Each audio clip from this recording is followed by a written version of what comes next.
ఆకాశవాణి ప్రాంతీయ వార్తలు చదువుతున్నది సాయి సిష్లా. ఈరోజు వార్తల్లోని ముఖ్యాంశాలు.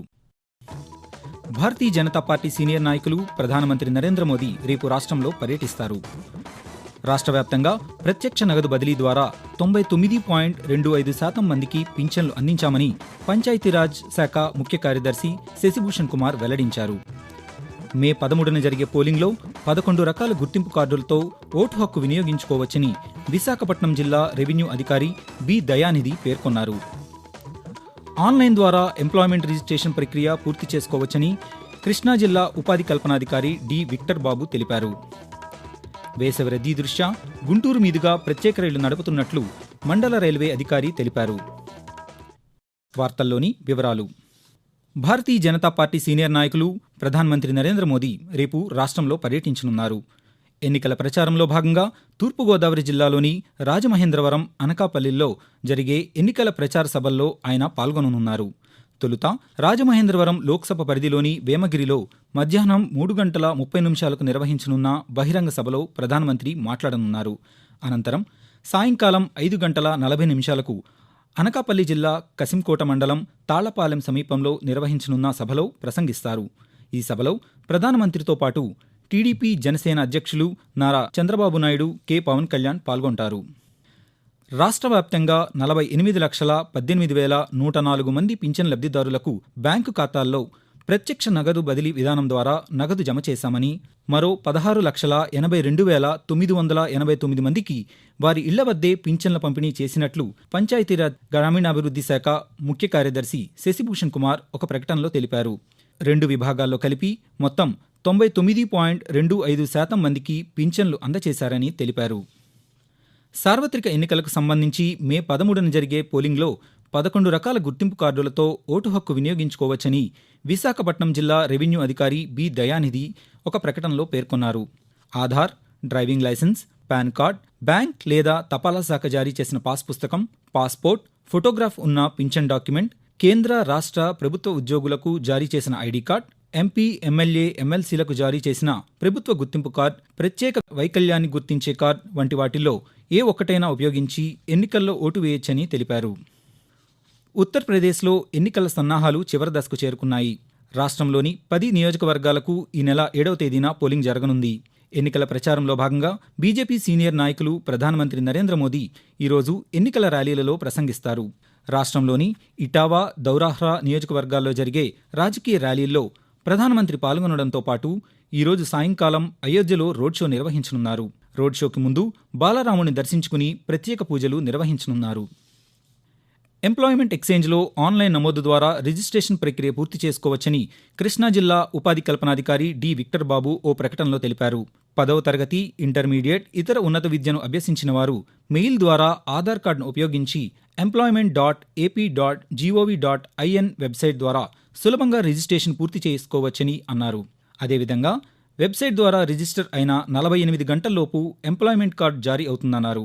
అలాగే జిల్లాలో జరిగే జాబ్ మేళాలు ఏ ప్రాంతంలో జరుగుతాయో, ఎన్ని కంపెనీలు పాల్గొంటాయనే సమాచారం కూడా తెలుసుకోవచ్చని, ఈ అవకాశాన్ని సద్వినియోగం చేసుకోవాలని ప్రకటనలో పేర్కొన్నారు. వేసవి రద్దీని దృష్టిలో ఉంచుకుని గుంటూరు మీదుగా ప్రత్యేక రైళ్లు నడుపుతున్నట్లు మండల రైల్వే అధికారి తెలిపారు. ఈ నెల 9న తిరుపతిలో బయలుదేరే ప్రత్యేక రైలు తెనాలి, గుంటూరు మీదుగా సికింద్రాబాద్కు చేరుకుంటుందని పేర్కొన్నారు. ఈ నెల 10వ తేదీన సికింద్రాబాద్లో బయలుదేరే ప్రత్యేక రైలు సత్తెనపల్లి, గుంటూరు, విజయవాడ, బ్రహ్మపూర్ మీదుగా వెళ్తుందని, తిరుగు ప్రయాణంలో ఈ రైలు 11న బ్రహ్మపూర్ నుండి గుంటూరు మీదుగా సికింద్రాబాద్ చేరుకుంటుందని తెలిపారు. అదేవిధంగా భువనేశ్వర్ నుండి లోకమాన్య తిలక్ టెర్మినల్కు వెళ్లే ప్రత్యేక రైలు మే, జూన్ నెలల్లో ప్రతి బుధవారం భువనేశ్వర్లో ప్రారంభమై విజయవాడ, గుంటూరు మీదుగా లోకమాన్య తిలక్ టెర్మినల్కు చేరుకుంటుందని, ప్రయాణికులు ఈ అవకాశాన్ని వినియోగించుకోవాలని తెలిపారు. ఈ నెల 8వ తేదీన భారతీయ జనతా పార్టీ సీనియర్ నాయకులు ప్రధానమంత్రి నరేంద్ర మోదీ విజయవాడ పర్యటన సందర్భంగా జిల్లా ఉన్నతాధికారులు ముందస్తు భద్రతా ఏర్పాట్లను పరిశీలించారు. కృష్ణా జిల్లా collector DK Balaji, SP Adnan Nayeem Asmi నేతృత్వంలోని అధికారుల బృందం గన్నవరం విమానాశ్రయంలో ఏర్పాట్లను పర్యవేక్షించారు. ప్రధానమంత్రి పర్యటనలో భద్రత పరంగా తీసుకోవాల్సిన జాగ్రత్తల గురించి అధికారులకు సూచనలు చేశారు. ఆకాశవాణి ప్రాంతీయ వార్తలు వింటున్నారు. సార్వత్రిక ఎన్నికల విధుల్లో అత్యవసర సేవల్లో పాల్గొనే ఉద్యోగులు పోస్టల్ బ్యాలెట్ సదుపాయాన్ని సద్వినియోగం చేసుకోవాలని పశ్చిమ గోదావరి జిల్లా ఎన్నికల అధికారి, జిల్లా కలెక్టర్ సుమిత్ కుమార్ సూచించారు. భీమవరంలో నిన్న అధికారులతో నిర్వహించిన సమావేశంలో కలెక్టర్ మాట్లాడుతూ జిల్లా వ్యాప్తంగా అన్ని నియోజకవర్గ కేంద్రాల్లో పోస్టల్ బ్యాలెట్ ఫెసిలిటేషన్ కేంద్రాలను ఏర్పాటు చేశామన్నారు. బ్యాలెట్ ద్వారా ఓటు హక్కును వినియోగించుకునేందుకు 15,477 మంది దరఖాస్తు చేసుకున్నారని చెప్పారు. ఇతర ప్రాంతాల్లో ఓటు హక్కు ఉన్నవారు ప్రస్తుతం జిల్లాలోని ఏ నియోజకవర్గంలో పనిచేస్తున్నారో అక్కడే వారు ఓటు హక్కును వినియోగించుకోవచ్చని చెప్పారు. ఈ నెల 6, 7 తేదీలలో ఉదయం 9 గంటల నుండి సాయంత్రం 5 గంటల వరకు పోస్టల్ బ్యాలెట్ ద్వారా తమ ఓటు హక్కును వినియోగించుకోవచ్చని తెలిపారు. ఉష్ణోగ్రతలు పెరుగుతున్న దృష్ట్యా ప్రజలు అప్రమత్తంగా ఉంటూ తగిన జాగ్రత్తలు తీసుకోవాలని శ్రీ పొట్టి శ్రీరాములు నెల్లూరు జిల్లా కలెక్టర్ హరినారాయణన్ సూచించారు. రాష్ట్ర ప్రభుత్వం సూచించిన జాగ్రత్తలు తీసుకోవాలన్నారు. ఎండ తీవ్రతలో పనిచేసే భవన నిర్మాణ కార్మికులు తీసుకోవాల్సిన జాగ్రత్తలపై అవగాహన కలిగి ఉండాలని అన్నారు. అత్యవసర ఐస్ ప్యాక్లు, ఓఆర్ఎస్ ప్యాకెట్లు పని ప్రదేశాలలో సిద్ధంగా ఉంచుకోవాలని, ఉప్పు కలిపిన మజ్జిగ, గ్లూకోజ్, ఓఆర్ఎస్ కలిపిన నీటిని తరచూ తీసుకోవాలని తెలిపారు. వివిధ దుకాణాల్లో పనిచేసే కార్మికులు, ఉద్యోగులకు ఎండ తీవ్రతను బట్టి పని వేళలు నిర్ణయించాలని దుకాణదారులకు సూచించారు. మే నెలలో తిరుపతిలోని కోదండరామస్వామివారి ఆలయంలో విశేష ఉత్సవాలు నిర్వహిస్తున్నట్లు తిరుమల తిరుపతి దేవస్థానం టీటీడీ ఈరోజు ఒక ప్రకటనలో తెలిపింది. మే 11, 18, 25 తేదీల్లో శ్రీ సీతారామ లక్ష్మణుల మూలవర్ల అభిషేకం, ఉంజల్ సేవ, మే 8వ తేదీ సహస్ర కలశాభిషేకం, హనుమంత వాహన సేవ నిర్వహిస్తారని టీటీడీ ప్రకటనలో పేర్కొంది. 11వ తేదీన శ్రీ కోదండరామస్వామివారి పుష్పయాగానికి అంకురార్పణ నిర్వహిస్తారు. 12వ తేదీన కోదండరామస్వామివారికి పుష్పయాగం, మే 23వ తేదీ పౌర్ణమి నాడు ఆలయంలో అష్టోత్తర శతకలశాభిషేకం నిర్వహిస్తారని టీటీడీ తెలిపింది. వాతావరణం.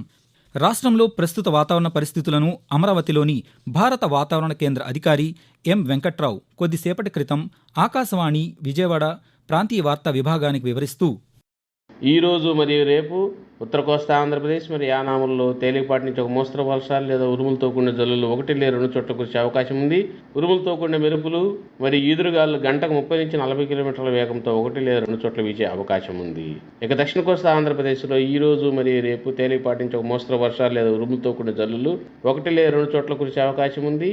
ఈరోజు మరియు రేపు దక్షిణ కోస్తా ఆంధ్రప్రదేశ్లో ఉరుములతో కూడిన మెరుపులు మరియు ఈదురుగాలు గంటకు 30 నుంచి 40 కిలోమీటర్ల వేగంతో 1 లేదా 2 చోట్ల వీచే అవకాశం ఉంది. ఇక రాయలసీమలో ఈరోజు మరియు రేపు తేలికపాటి నుంచి ఒక మోస్తరు వర్షాలు లేదా ఉరుములతో కూడిన జల్లులు 1 లేదా 2 చోట్ల కురిసే అవకాశం ఉంది. ఎన్నికల సిబ్బంది పోస్టల్ బ్యాలెట్ను ఈరోజు, రేపు వినియోగించుకోవాలని చిత్తూరు జిల్లా ఎన్నికల అధికారి, కలెక్టర్ షణ్మోహన్ కోరారు. పలు శాఖల అధికారులతో దృశ్య మాధ్యమం ద్వారా సమీక్ష సమావేశం నిర్వహించారు. ఈ సందర్భంగా కలెక్టర్ మాట్లాడుతూ, ఈరోజు పీఓ, ఏపీఓ, ఓపీఓ, ఎంపీఓలు, అంగన్వాడీలు, రేపు అత్యవసర సర్వీసుల్లో పనిచేసేవారు ఉదయం 9:30 నుండి సాయంకాలం 6 గంటల్లోగా ఫెసిలిటేషన్ కేంద్రాలకు వెళ్లి పోస్టల్ బ్యాలెట్ వినియోగించుకోవాలని అన్నారు. ఇతర జిల్లాల్లో ఓటు హక్కు కలిగి చిత్తూరు జిల్లాలో పనిచేస్తున్నవారు కలెక్టర్ కార్యాలయంలో ఫెసిలిటేషన్ కేంద్రాన్ని సద్వినియోగం చేసుకోవాలని సూచించారు. ఆకాశవాణి ప్రాంతీయ వార్తలు ముగించే ముందు ముఖ్యాంశాలు మరొకసారి. భారతీయ జనతా పార్టీ సీనియర్ నాయకులు ప్రధానమంత్రి నరేంద్ర మోదీ రేపు రాష్ట్రంలో పర్యటిస్తారు. రాష్ట్ర వ్యాప్తంగా ప్రత్యక్ష నగదు బదిలీ ద్వారా 99.25% మందికి పింఛన్లు అందించామని పంచాయతీరాజ్ శాఖ ముఖ్య కార్యదర్శి శశిభూషణ్ కుమార్ వెల్లడించారు. మే 13న జరిగే పోలింగ్లో 11 రకాల గుర్తింపు కార్డులతో ఓటు హక్కు వినియోగించుకోవచ్చని విశాఖపట్నం జిల్లా రెవెన్యూ అధికారి బి దయానిధి పేర్కొన్నారు. ఆన్లైన్ ద్వారా ఎంప్లాయ్మెంట్ రిజిస్ట్రేషన్ ప్రక్రియ పూర్తి చేసుకోవచ్చని కృష్ణా జిల్లా ఉపాధి కల్పన అధికారి డి విక్టర్ బాబు తెలిపారు. వేసవి రద్దీ దృష్ట్యా గుంటూరు మీదుగా ప్రత్యేక రైళ్లు నడుపుతున్నట్లు మండల రైల్వే అధికారి తెలిపారు. ఆకాశవాణి ప్రాంతీయ వార్తలు ఇంతటితో సమాప్తం.